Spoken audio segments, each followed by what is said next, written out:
Hello guys, welcome back to our channel, and in this video I'm gonna show you how to add mobile number on Lobstr wallet for receiving and sending money while using your mobile numbers. So for that you just need to log in your account and open the application, and doing this is a very simple process. So for that you just need to follow some easy step and click on these three horizontal lines here. So click here, and now you can see the setting option here, so you can click here, or even you can click also here if you want to click here.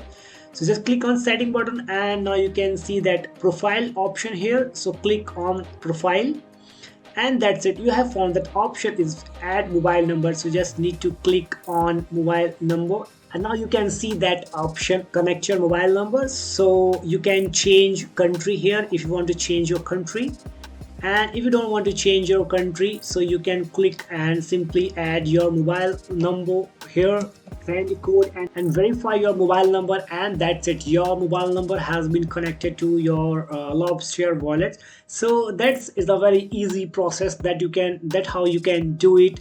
And that's for the video, and if you found this video very helpful, please don't forget to hit the subscribe button and press the bell icon. I'll see you in the next video. Till then, bye bye, take care.